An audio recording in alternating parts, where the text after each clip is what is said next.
So, Shai, many are saying that there are clear war crimes here when you look at where the missiles are hitting in obvious civilian areas, town squares, apartment blocks. But when it gets to something like the International Court, is it that clear, especially when you have all of this Russian, statements and Russian officials saying things like, well, blaming others for these attacks, let's say? Well, the International Criminal Court or any international tribunal that might be impaneled would be looking at the hard evidence, not just forensic evidence on the ground, but also evidence of witnesses and intercepted messages that are carefully scrutinized and vetted. So, whatever rhetoric the Russian side or even the Ukrainian side uses won't really be material to the case, except as deceptive tactic, and inciting to violence could be used as evidence of war crimes or crimes against humanity. So in that case, something that the defense ministry of Russia or the president of Russia says could be seen as inciting violence. The very fact that the Russian army has crossed the border into Ukraine without provocation could itself be considered a war crime. And then there are individual acts as part of that, individuals who could be held accountable in the field as well as the commanders and the deciders back in the Kremlin.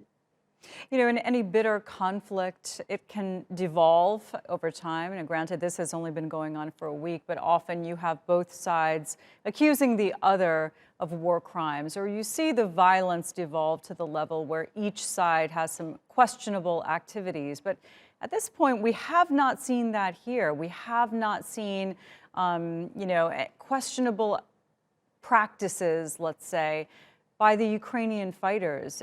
The areas that have been hit have been civilian on the Ukrainian side.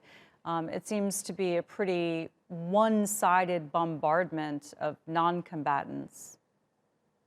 Very much so. And any violations really like these so-called vacuum bombs, cluster bombs, various munitions that the Russians are using, which are actually using them anywhere, is a violation of international law.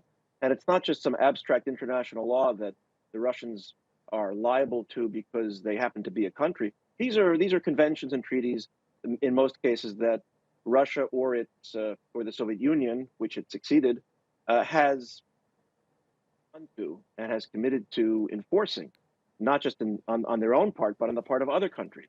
Remember, the Budapest Memorandum from over 20 years, 25 years ago, Russia signed that, not the Right. Soviet Union. The Russian Federation signed a commitment to protect Ukraine, and now they're violating that. That is not prosecutable under international law, but it's clear that Russia does not hold to its commitment, and it won't hold to any commitments that it makes in any ceasefire agreement, which might emerge.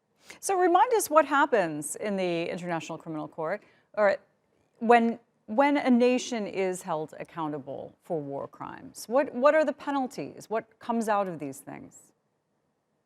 Well, the penalties can be detention for a long time, 20 years or life. By the time people are captured and brought to justice, it's a very long process. They could be easily in their 60s or 70s. Slobodan Milosevic, who had been the ruler, the president of, sorry, it's hard to finish a sentence looking at the scene I here know, I in know. Kharkiv, which you're showing. But Milosevic was already well into his 70s, I think, when he was finally not actually captured. But it's interesting, Milosevic was handed over by the government of Serbia, not because the government of Hmm. Serbia wanted to atone for any genocide which may have been perpetrated, but because they wanted to get rid of the sanction, the international sanctions against them, and it worked.